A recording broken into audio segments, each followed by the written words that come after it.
राधे राधे। हरे कृष्णा। आप सभी का दिन शुभ हो। आज दिनांक है 26 नवंबर और दिन है बुधवार। 26 नवंबर 2025 को मार्गशीर्ष माह के शुक्ल पक्ष की षष्ठी तिथि है। इस तिथि पर श्रावण नक्षत्र और वृद्धि योग का संयोग बन रहा है। दिन के शुभ मुहूर्त की बात करें, बुधवार को अभिजीत मुहूर्त नहीं रहेगा। राहु काल दोपहर 12:04 से दोपहर के 1:23 तक रहेगा। उससे पहले हर दिन की तरह सुनिए सीता नितनेम की कहानी। इस कहानी को सीता माता कहती थी और प्रभु श्री राम सुना करते थे। एक दिन श्री राम भगवान को किसी काम के लिए बाहर जाना पड़ा, तो सीता माता कहने लगी कि भगवान, मेरा तो 12 वर्ष का नितनेम है। अब आप बाहर जाएंगे तो मैं अपनी कहानी किसे सुनाऊंगी। तब श्री राम ने कहा कि सीते, आप कुएं की पाल पर जाकर बैठ जाना और वहां पर जो भी औरतें पानी भरने आएंगी उन्हें अपनी कहानी सुना दिया करना। सीता माता कुएं की पाल पर जाकर बैठ गई। तभी एक स्त्री आई। उसने रेशम की जरी की साड़ी पहन रखी थी और सोने का घड़ा ले रखा था। सीता माता बोली, बहन, मेरा 12 वर्ष का नितनेम सुन लो। पर वह स्त्री बोली कि मैं तुम्हारा नितनेम सुनूंगी तो मेरा तो घर जाने में देर हो जाएगी और मेरी सास मुझसे झगड़ा करेगी। इसलिए उसने कहानी सुनने से मना कर दी और अपने घर चली गई। लेकिन उसके घर जाते ही उसकी रेशम जरी की साड़ी फट गई। सोने का घड़ा मिट्टी के घड़े में बदल गया। सासू ने देखा तो पूछा, अरे बहू, यह किसका दोष लेकर अपने सिर आ गई है। बहू बोली, माँ जी, कुएं पर एक औरत बैठी थी। उसने अपनी कहानी सुनने के लिए कहा, लेकिन मैंने नहीं सुनी। शायद उसी का यह फल मुझे मिला है। बहू की बात सुनकर अगले दिन वही साड़ी और वही घड़ा लेकर सास कुएं की पाल पर गई। सास को वहीं पर सीता माता बैठी मिली, तो माता सीता ने कहा, बहन, मेरी कहानी सुन लीजिए। सासू बोली, एक बार छोड़, मैं तो 4 बार कहानी सुन लूंगी। तब सीता माता बोली, राम आए लक्ष्मण आए, देश के पुजारी आए, नित्य नेम का नेम लाए। आओ राम बैठो राम, तपी रसोई जीमो राम, माखन मिश्री खाओ राम, दूध बतासा पियो राम, सुत के पलका मोठो राम, साल दुसाला पोठो राम, साल दुसाला ओढ़ो राम। जब बोलू राम ही राम, राम सवारे सबके काम, खाली घर भंडार भरेंगे, सबका बेड़ा पार करेंगे। बोलो श्री राम जय जय राम। सासू बोली, बहन, कहानी तो बहुत अच्छी लगी। फिर कहानी सुनकर सासू घर चली गई और उसकी साड़ी फिर से रेशम जरी की बन गई। मिट्टी का घड़ा फिर वापस से सोने के घड़े में बदल गया। बहू ने देखा तो कहने लगी, सासू माँ, आपने यह सब कैसे किया। सासू बोली, बहू, तू दोष लगाकर आई थी और मैं अब दोष उतार कर आ रही हूँ। बहू ने पूछा कि माँ जी, वह कुएं वाली स्त्री कौन है। सासू ने बताया कि वह तो सीता माता थी। वह पुराने से नया कर देती है, खाली घर में भंडार भर देती है। वह लक्ष्मी जी का वास घर में कर देती है और मनुष्य की जो भी इच्छा हो उसे पूर्ण कर देती है। बहू बोली, माँ जी, फिर तो ऐसी कहानी मुझे भी सुना दो। सास बोली कि ठीक है, तुम भी सुन लो। फिर सास ने कहानी शुरू की। राम आए लक्ष्मण आए, देश के पुजारी आए, नित नेम के नेम लाए। आओ राम बैठो राम, तपी रसोई जीमो राम, माखन मिश्री खाओ राम, दूध बतासा पियो राम, सुत के पलका मोठो राम, साल दुसाला पोठो राम, साल दुसाला ओढ़ो राम। जब बोलू राम ही राम, राम सवारे सबके काम, खाली घर भंडार भरेंगे, सबका बेड़ा पार करेंगे। बोलो श्री राम जय जय राम। कहानी सुनकर बहू बोली, माँ जी कहानी तो बहुत अच्छी है। सासू ने कहा, ठीक है, अब से हम इस कहानी को रोज किया करेंगे। अब सास बहू रोज सवेरे उठती, नहाती धोती और पूजा करने के बाद नितनेम की सीता माता की कहानी कहती। एक दिन की बात है, उनके यहाँ पड़ोस की एक औरत आई और बोली कि बहन जरा सी आँच तो देना। तो बहू बोली कि आँच तो अभी हमने जलाई ही नहीं। पड़ोसन बोली, तो फिर तुम सुबह 4 बजे से उठकर क्या कर रही हो? तो उन्होंने कहा कि हम तो सुबह सुबह उठकर पूजा करते हैं, फिर सीता माता की नितनेम की कहानी सुनते हैं। पड़ोसन ने उनकी बात सुनकर फिर कहा कि सीता माता की कहानी कहने से तुम्हें क्या मिला? तब वे दोनों बोली कि सीता माता की कहानी कहने से घर में भंडार भर जाते हैं, सारे काम पूर्ण हो जाते हैं, मन की इच्छा भी पूरी होती है। पड़ोसन ने कहा, बहन अगर ऐसा है तब तो फिर मुझे भी कहानी सुना दो। तब बहू बोली कि ठीक है, तुम भी यह कहानी सुन लो। राम आए लक्ष्मण आए, देश के पुजारी आए, नित नीम का नीम लाए। आओ राम बैठो राम, तपी रसोई जीमो राम। माखन मिश्री खाओ राम, दूध बतासा पियो राम। सूत के बल का मोठो राम, साल दुसाला पोठो राम। साल दुसाला ओढ़ो राम। जब बोलू राम ही राम, राम सवारे सबके काम। खाली घर भंडार भरेंगे, सबका बेड़ा पार करेंगे। श्री राम जय जय राम। पड़ोसन ने इस कहानी को सुना तो कहने लगी, बहन कहानी तो बहुत अच्छी लगी। अब वह पड़ोसन भी नित्य नेम सीता माता की कहानी कहने लगी। कहानी कहने से सीता माता ने पड़ोसन के भी धन के भंडार भर दिए। देखते ही देखते अब तो पूरा मोहल्ले में नितनेम की कथा चल पड़ी और हर किसी की मनोकामना पूर्ण होने लगी। हे सीता माता, जैसे आपने उन सभी के भंडार भरे, वैसे हमारे भी भंडार भरना। कहानी सुनने वाले, कहानी कहने वाले और हुंकार भरने वाले सबके भंडार भरना। सभी प्रेम से बोलिए सीता मैया की जय। अन्नपूर्णा व्रत की कथा के अनुसार प्राचीन समय की बात है। काशी निवासी धनंजय की पत्नी का नाम सुलक्षणा था। उसे अन्य सभी सुख प्राप्त थे, केवल निर्धनता ही उनके दुख का एकमात्र कारण था और यही दुख उसे हर समय सताता था। एक दिन सुलक्षणा अपने पति से बोली, स्वामी आप कुछ उद्यम करो तो काम चले, इस प्रकार कब तक काम चलेगा? सुलक्षणा की यह बात धनंजय के मन में बैठ गई और वह उसी दिन विश्वनाथ शंकर जी को प्रसन्न करने के लिए बैठ गया और कहने लगा, हे देवाधिदेव विश्वेश्वर, मुझे पूजा पाठ कुछ भी करना नहीं आता, मैं तो केवल आपके ही भरोसे बैठा हूँ। इतनी विनती करके वह 2-3 दिनों तक लगातार भूखा प्यासा बैठा रहा। यह देखकर भगवान शंकर ने उसके कान में अन्नपूर्णा अन्नपूर्णा अन्नपूर्णा इस प्रकार 3 बार कहा। यह कौन क्या कह गया? बस इसी सोच में धनंजय पड़ गया कि मंदिर से आते ब्राह्मण को देखकर वह पूछने लगा, पंडित जी अन्नपूर्णा कौन है? तब ब्राह्मण ने कहा, अरे धनंजय, तू तो अन्न छोड़कर बैठा है, इसलिए तुझे हर समय अन्न की ही बात सूझती है। जा घर जाकर अन्न ग्रहण कर ले। धनंजय अपने घर गया, जाकर पत्नी से सारी बातें कही। तब वह बोली, नाथ चिंता मत करो, स्वयं शंकर जी ने यह मंत्र दिया है और वे स्वयं ही खुलासा भी करेंगे। आप फिर से जाकर उनकी आराधना करो। पत्नी के कहे अनुसार धनंजय फिर पहले दिन की तरह ही जाकर पूजा में बैठ गया।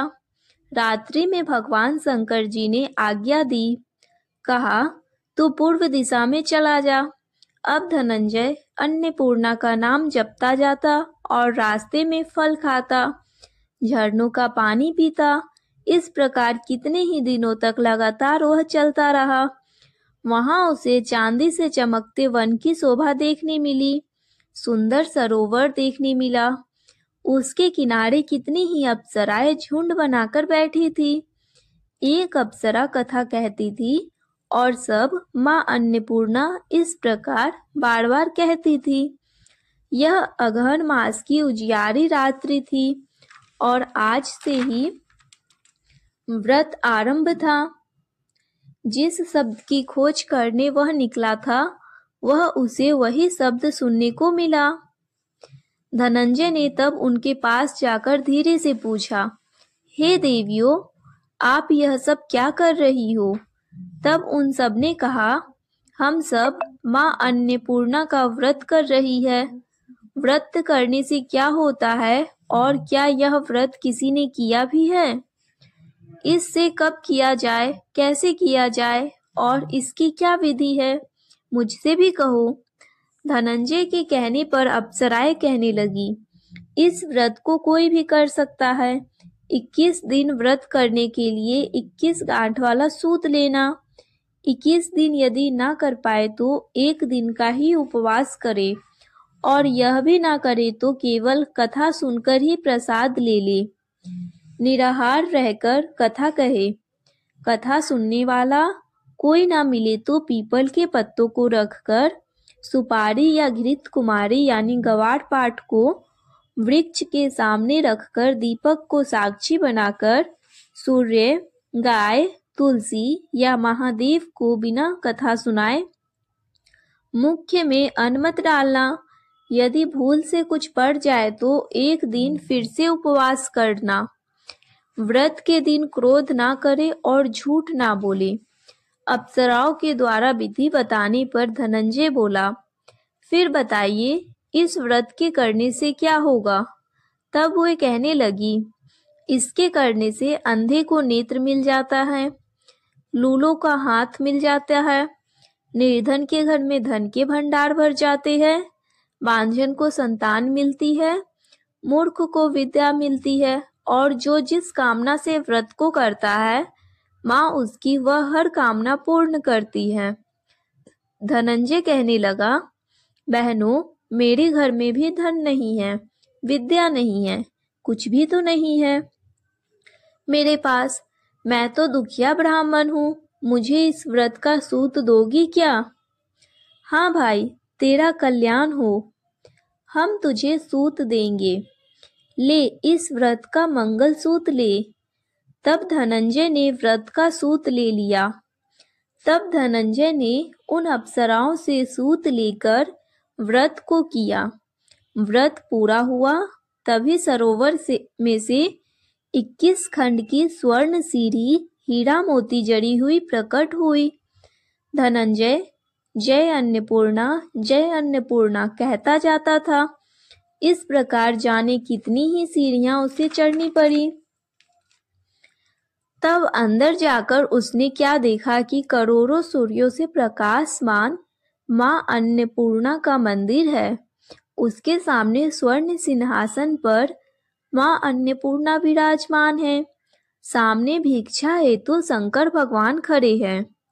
देवांगनाएं चंवर डुला रही है। कितने ही हथियार बांधे पहरा दे रही है। धनंजय दौड़कर माँ जगदम्बा के चरणों में गिर पड़ा। देवी उसके मन का दुख जान गई। धनंजय हाथ जोड़कर कहने लगा, माता, आप तो अंतर्यामिनी हैं, आपको मैं अपनी दशा भला क्या बताऊं? आप तो सब कुछ जानती है। तब माता बोली, तुमने मेरा व्रत किया है, जा संसार तुम्हारा सत्कार करेगा। माता ने धनंजय के जिह्वा पर बीज मंत्र लिख दिया। अब तो उसके रोम रोम में विद्या प्रकट हो गई। इतने में क्या देखता है कि वह काशी विश्वनाथ के मंदिर में खड़ा है। माँ का वरदान लेकर धनंजय घर आया। अपनी पत्नी सुलक्षणा से सारी बात कही। माता जी की कृपा से उसके घर में धन संपत्ति उमड़ने लगी। छोटा सा घर बहुत बड़ा गिना जाने लगा। जैसे शहद के छत्ते में मक्खियां जमा हो जाती है, उसी प्रकार अनेक सगे संबंधी आकर उसकी बढ़ाई करने लगे। कहने लगे, इतना धन और इतना बड़ा घर, सुंदर संतान नहीं है तो फिर इस कमाई को कौन भोगेगा? सुलक्षणा से तो कोई संतान हुई नहीं, इसलिए तुम दूसरा विवाह कर लो। अनिच्छा होते हुए भी धनंजय को दूसरा विवाह करना पड़ा और सती सुलक्षणा को सौतन का दुख झेलना पड़ा। इस प्रकार धीरे धीरे दिन बीतते गए। फिर अगहन मास आया। नए बंधन से बंधे पति से सुलक्षणा ने कहलवाया कि इस व्रत के प्रभाव से ही हम सुखी हुए हैं, इस कारण इस व्रत को छोड़ना नहीं चाहिए। ये माताजी का प्रताप है जो हम इतने संपन्न और सुखी हुए हैं। सुलक्षणा की बात सुनकर धनंजय उसके यहाँ आया और व्रत में बैठ गया। नई बहू को इस व्रत के बारे में कुछ भी पता नहीं थी। वह तो धनंजय के वापस घर लौटने की राह देख रही थी। दिन बीतते गए और व्रत पूर्ण होने में केवल 3 दिन बाकी थे। तभी नई बहू को खबर मिल गई। उसके मन में ईर्ष्या की ज्वाला दहक रही थी।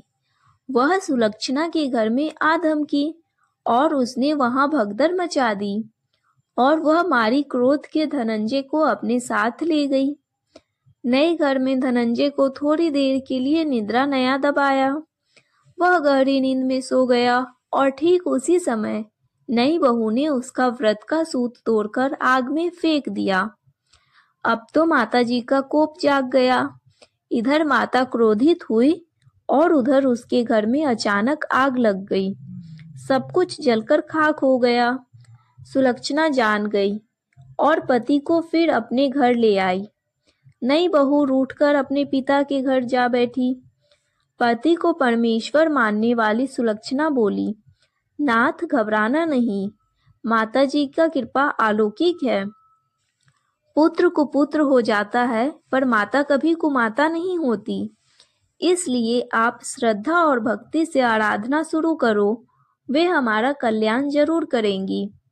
धनंजय फिर माताजी के पीछे पड़ गया। फिर वही सरोवर सीढ़ी प्रकट हुई और उसमें वह माँ अन्नपूर्णा कहकर उतर गया।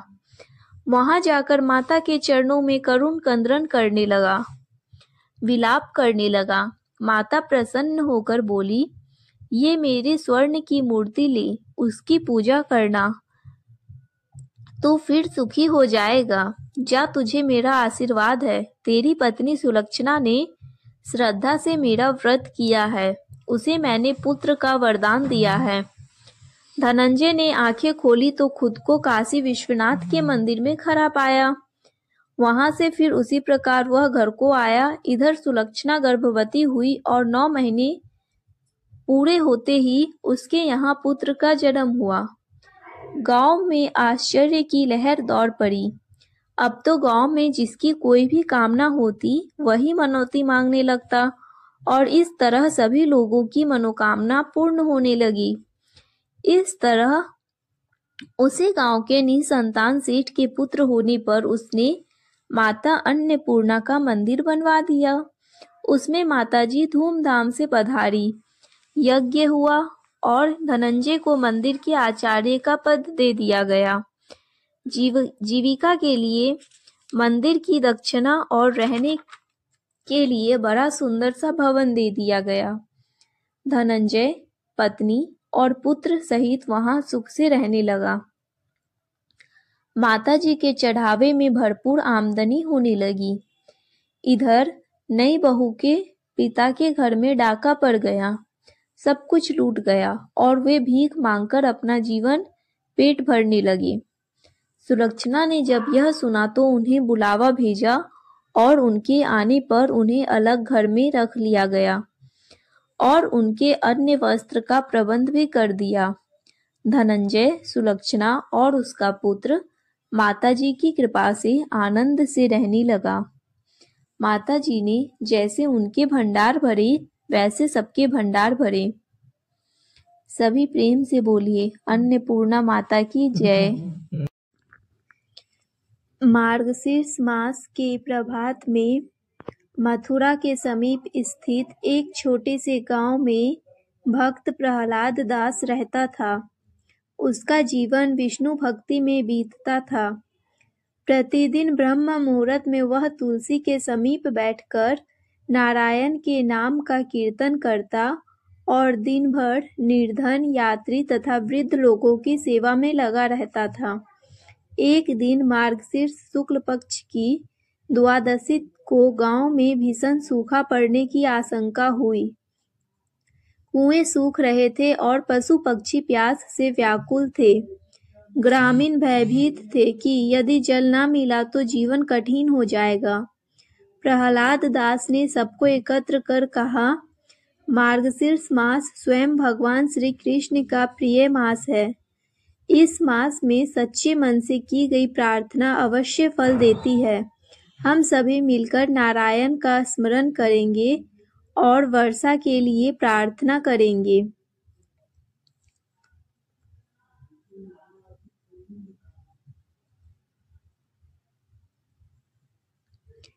उसकी बात सुनकर सभी ग्रामीण संध्या काल में नदी तट पर पहुंचे। दीपक जलाए गए, हरि नाम का संकीर्तन हुआ और सबने एक स्वर में प्रार्थना की, हे माधव, हे गोविंद, इस पवित्र मार्गशीर्ष मास में हमारी पुकार सुनो और हमें जल प्रदान करो। रात्रि गहरी हो चुकी थी, तभी एक वृद्ध संत वहां आए। उनके मुख से अलौकिक प्रकाश झलक रहा था। उन्होंने कहा, जब मनुष्य निस्वार्थ भाव से एक साथ प्रार्थना करता है तो ईश्वर शीघ्र प्रसन्न होते हैं।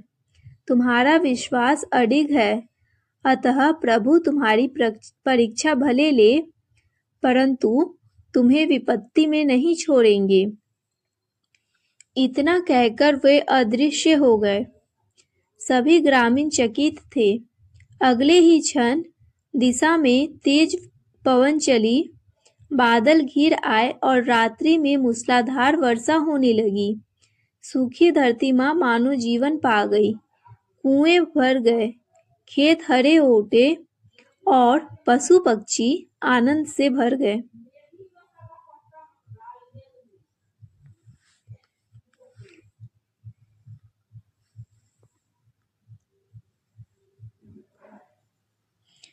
अगली सुबह प्रहलाद दास ने कहा, देखो भाइयों, मार्गशीर्ष मास केवल व्रत पूजन का समय नहीं है, यह विश्वास, सेवा और एकता का भी संदेश देता है।